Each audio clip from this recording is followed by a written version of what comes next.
Ayun o, dami rin langis par. Matagas yung langis kasi lakas ng motor natin eh. Sobrang lakas eh. Try naman natin tong ibang brand. Etong Puma Racing na radiator. O diba? Pati compartment guys. Mga dikata to. Kalikot ng kalikot. Hindi na tama nyo par. Ayun o, bon o. Maalulong. Okay, banat pare. Ayusin natin yung ano. Langit pa. Ganyan yung trip namin dito. Tapos bubuga mo na ito. Available yan sa Yellow Basket. Ang galing. Uy. Okay, buga mo. Sabunin mo. Sabunin mo, bibirain ko. Guys, playoffs na naman sa NBA. At alam nyo na, pag playoffs sa NBA, napakainit ng mga bakbakan. Ang sarap pumusta. Pero kasi minsan nagkakatamaran magkabayaran pagka mga tropa-tropa o mga kakilala di ba? Pero dito sa 1xBet, safe na safe yung pera mo. Halimbawa, tumaya ka ngayon at nanalo ka kinabukasan, anytime pwede mo nang kunin. Pwede kayo mag-deposit or mag-cash out gamit itong mga to. Kayo na lang mamimili kung saan kayo komportable. Safe na safe yung pera nyo dito at pwede kayong pumusta sa paborito nyong team. At isa pa guys, kung gusto nyo makuha yung 6,000 to 7,000 bonus, gamitin nyo na yung promo code ko. Nasa comment section yung link at ayan, mag-register na kayo. So, good luck sa inyo. Balatuhan nyo na lang ako pag nanalo kayo ha. Yo, what is up guys? Kamusta kayo lahat? Sana ayos lang kayo dahil ako ayos na ayos ako ngayong araw na to. Alright? Dito tayo sa bahay ngayon with Lester and Paz. Bakit? Bakit nga pa sila nandito? Kasi kayo na sila nakapagpahinga at ngayon magpapagod ulit sila. Okay, nandito sila sa bahay namin. Kasi kagabi, nagmarilaki kami.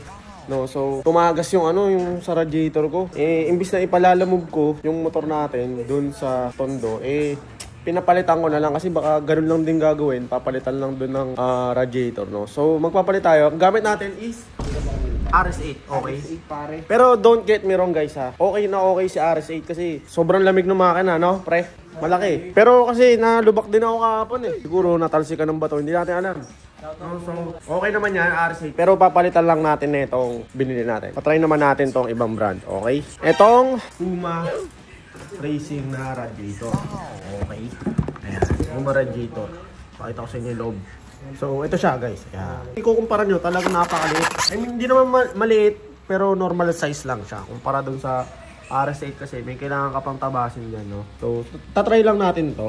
Hindi ko naman sinasabing hindi maganda yung RS8. Pero kayo, try nyo din. So, babalik tayo dito sa stock size. Pero, Puma Racing. Ganda rin, no? Wala naman natang matibay na radiator pagka tinamaan ng bato. Talagang tatagas yan.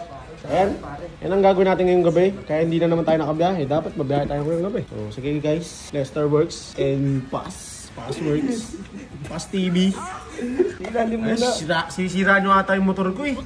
So, ayan nga pala yung video dito. Ayan, nasa screen. Para may tagas nga para yun. Ayun sa ilalim.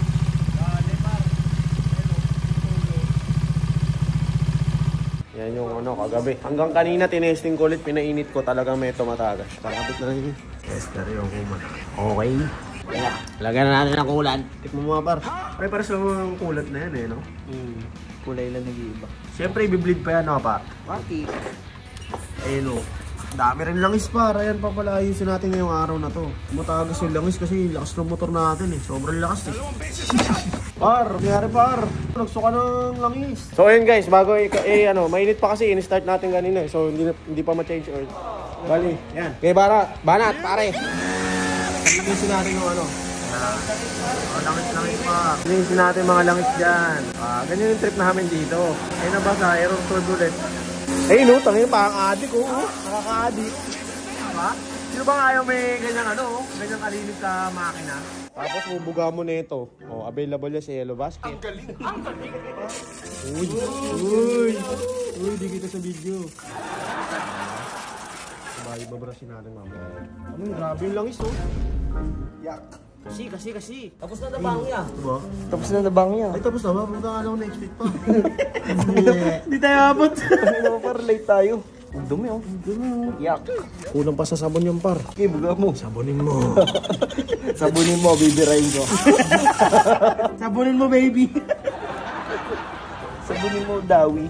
Oh guys, sa mga interesado ang gusto magpa-detail dito, punta lang kayo dito. Pag-usapan natin yung presyo, bibigyan namin kayo ng magandang package. Eh, kapit mamaya na. Excited to. Gato, mababasa ako. Sira ulo. Ang dami dito. Oh, diba? Pati compartment guys. Binabrush par. Mga adikata to. Kalikot ng kalikot to. Ganda na tama nyo par. Ay, numbo no. Maalulong. Grabe. Adik na adik. So ayun guys, bali bukas kasi pupunta tayo sa sa powder coat kasi no, papapalitan natin yung kulay na. Para sa dalawang kulay o tatlong kulay lang. No? So pati yung mga side stand at center stand. Papakita ko rin sa inyo. Siyempre basic, punta tayo doon. Tsaka bukas kukunin din natin yung full face helmet natin. Bumili tayo ng full face helmet. Salamat kay Boss Pradcon HJC ARPA12. Okay, so papa-PPF naman natin. At i-install na natin ang Pradcon. So ayun, basically yun lang. Para ready tayo sa ride natin dun sa Tagaytay. Tagaytay Nights. Tagaytay Nights. Let's go. So ayan guys, tinutuyo na nila. Ayan, tinutuyo na. Okay. So yun lang yung trippings namin ngayong gabi. So ayan, matetesting natin yung Umarad. Date ko lang kayo sa feedback kung anong feedback natin sa Umarad. Pero basic lang yan eh, no? Wala naman yung nangyayari dyan pag ganyan eh. Magkaka-issue lang talaga yan pagka natalsikan ng bako. Parang naman, no? Yun lang guys, pakita ko na lang mamaya pag okay na yung motor natin. Pati itong ilalim, pati yung yung dito sa compartment pala, hindi ilalim. Kasi puro tagas ng langis nung nakaraan, hindi pa natin nalilinis. So ayun, maraming salamat sa pagsama guys. Peace.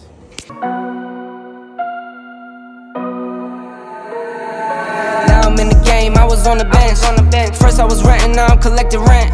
First it with the Beamer, now I want the Benz. Spending all the bag like here I go again. Outside says the chirp, now the camera phone. Told you I'ma make, keep the channels on.